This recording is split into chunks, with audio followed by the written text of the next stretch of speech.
Bon bah il a quand même fallu qu'on se retrouve confinés pour refaire des vidéos, autant vous dire que nous sommes des youtubeurs sérieux. Vous l'imaginez, cette vidéo est tournée dans des conditions un peu particulières, confinement oblige, alors on fait avec les moyens du bord, mais on espère quand même que la qualité sera au rendez-vous. Et cette fois-ci pas le choix, eh bien vous découvrez chez moi. Alors de base on était occupé à faire l'épisode 2 sur la crise du gouvernement, etc. Mais faut le dire, ça avançait aussi vite que notre épisode. Et puis entre-temps, maintenant c'est la guerre contre le coronavirus, donc on a décidé de changer un tout petit peu nos plans. Nous sommes en guerre. Alors a priori, si vous traînez un peu sur les réseaux sociaux, vous avez dû voir comme moi ce genre d'images assez impressionnantes de magasins saturés, de rayons vides, de gens qui se ruent sur les paquets de pâtes, de riz, de papier toilette. Il y a même des images encore plus tristes où on voit que les gens sont prêts à se battre pour ces mêmes produits.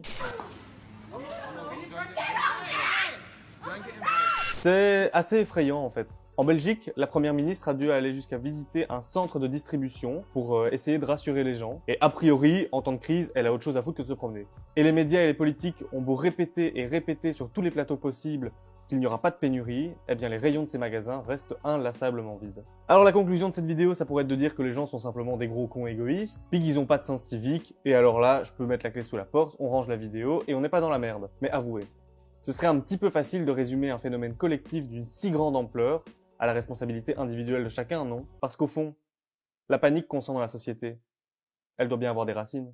Il y a plus de papier dans les WC, il y a plus de papier, le cul posé sur la lunette. Je cherche le papier toilette, mais il y en a plus, je fais la tête et je rouspète.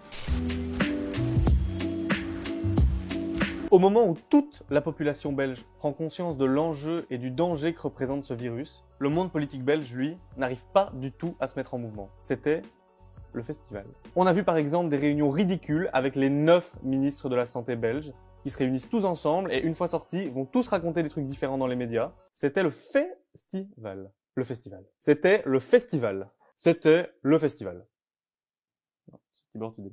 Un exemple tout con. On sait que le virus touche en priorité les personnes âgées. Donc il a fallu très vite trancher sur les maisons de retraite. Eh bien dans un premier temps, chaque région a décidé quelque chose de différent.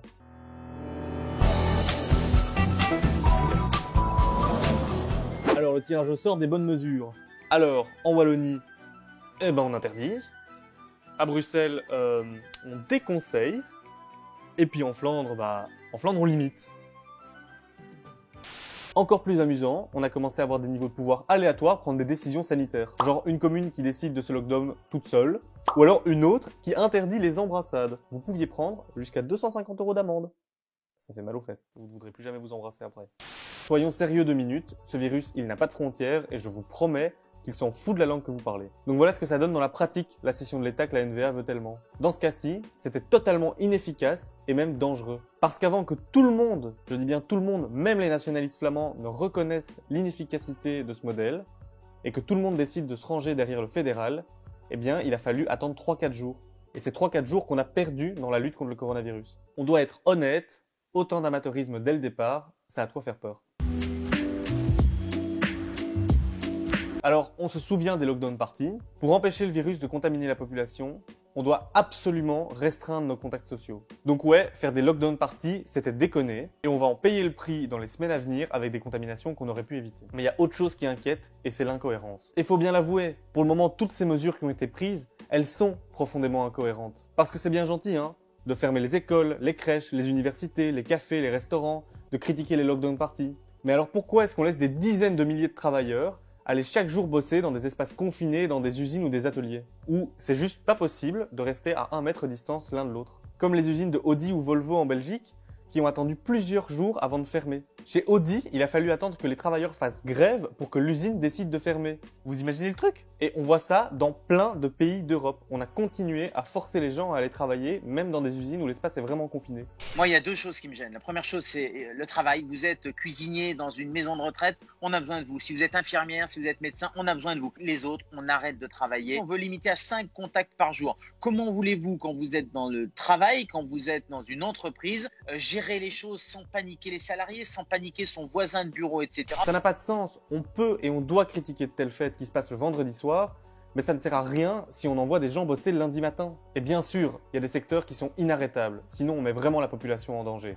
comme celui de l'alimentation par exemple. Mais des bagnoles. Est-ce qu'on a encore besoin de construire des bagnoles dans un moment comme ça? Les politiciens auraient dû prendre dès le départ des mesures strictes pour éviter de nouvelles contaminations. Et oui, même si ça plaît pas aux actionnaires de ces grands groupes. Au lieu de ça, on a vu des politiciens nous expliquer pendant des jours et des jours qu'aller travailler, même dans des secteurs non essentiels, ça faisait partie des déplacements absolument inévitables. Et même quand les travailleurs essayent d'échapper à leur boulot par le biais d'un certificat médical un peu frauduleux, le patron des patrons wallons appelle au sens civique pour qu'ils reviennent travailler. Mais est-ce que prendre des mesures de confinement pour soi-même, c'est pas ça le vrai sens civique? Oui, je sais, voilà, je pose de vraies bonnes questions. Attends, t'es sérieux là? Tu pouvais faire cette blague une fois et tu viens de la gâcher. Attends, c'est quoi ce délire? Pourquoi est-ce que je me fais la réplique à moi-même là? T'es chez toi tout seul, hein. Le cadreur est pas là donc. Ah oui, c'est pas faux ça. Et encore, la Belgique n'est pas le pire élève du tout. Le Royaume-Uni ou les Pays-Bas, ils ont adopté une stratégie dite de l'immunité collective. Clair, laisser le virus se propager afin que progressivement la quasi-totalité de la population soit naturellement immunisée. Une approche justifiée par le conseiller scientifique en chef du gouvernement à la télévision.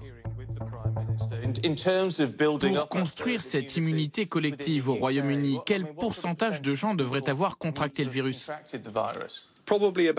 Probablement autour de 60%. L'idée, c'est de laisser l'épidémie se passer comme si de rien n'était, pour laisser l'économie rouler en fait. Et les scientifiques de ces deux pays, ils commencent à tirer très gravement la sonnette d'alarme. Au Royaume-Uni, on sait maintenant que cette stratégie, elle pourrait coûter la vie à plus d'un demi-million de personnes. Bon, toute cette façon de gérer cette crise, elle a déjà de quoi susciter des craintes énormes dans la population. Mais il n'y a pas que ça. Bah oui, parce qu'au-delà de la gestion quotidienne, il y a aussi la question des hôpitaux. Ça fait des années qu'on désinvestit massivement dans ce service public, qu'on lui a livré une bataille crasse à grands coups d'austérité. Clairement, dans les mesures de Maggie de Bloch, elle souhaite faire disparaître 4000 lits hospitaliers sur le territoire national. En clair, sur les 5 hôpitaux de l'arrondissement, 2 pourraient disparaître faute de recettes. Le caractère rural d'une clinique comme celle de Saint-Nicolas-Eupen ou encore celle de Malmedy est donc clairement menacé. Ça fait 10 ans qu'on ne compte plus les cris d'alarme du personnel hospitalier, qui alerte sur le manque d'effectifs, mais aussi sur l'incapacité des hôpitaux à gérer des grandes crises. Et malheureusement, aujourd'hui, il y a une crise. Et si pendant toutes ces années, les gouvernements sont restés sourds à leurs revendications, nous ne l'avons pas été. Tout le monde sait que la situation dans les hôpitaux est bancale. Lits, matériel, personnel, il n'y a rien en suffisance. Mais si en plus de tout ça, on panique tous devant une crise pareille, c'est aussi parce que quelque part, on l'a un petit peu appris. Ça fait des dizaines et des dizaines d'années que nos écrans sont saturés par des films de zombies, de virus, d'apocalypse, etc. Et bon, l'idée c'est pas de juger ces films, ça on s'en fout. Mais le problème c'est que dans tous ces films, les êtres humains entre eux ils se comportent comme des connards. Égoïstes, vivant reclus, chacun de leur côté, le plus loin possible les uns des autres. C'est vraiment le mythe du chacun pour soi. Et pour ça, le système capitaliste dans lequel on vit, il nous pousse énormément à penser individualiste.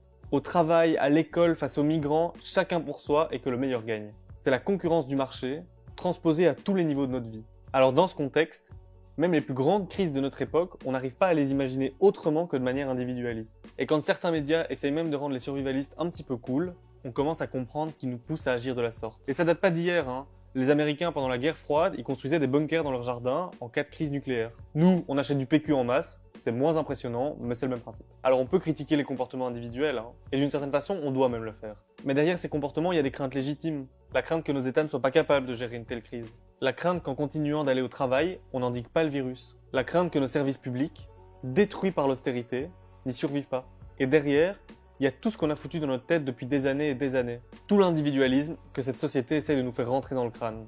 Parce que moi aussi, hein, je l'ai senti, l'envie d'aller faire les courses de la fin du monde.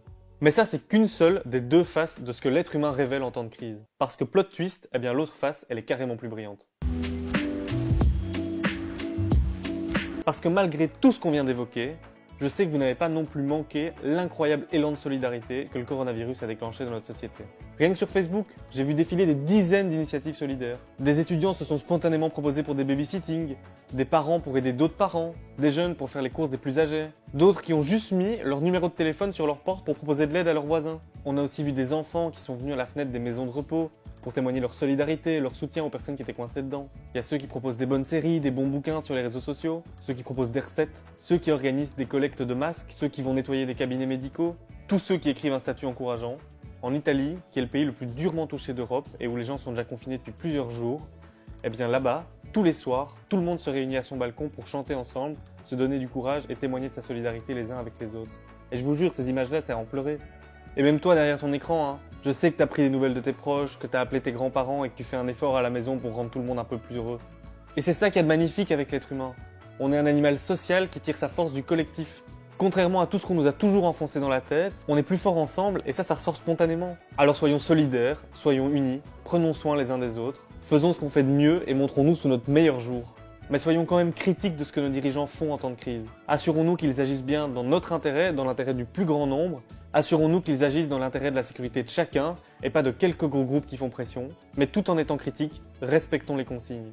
Il n'a jamais été aussi facile de sauver des vies. On se lave les mains, on reste chez soi et au fond on combat déjà activement ce virus de merde. Alors toute l'équipe de LBQ vous souhaite beaucoup de force et on revient très vite avec de prochaines vidéos. Voilà, j'espère que ça vous a plu.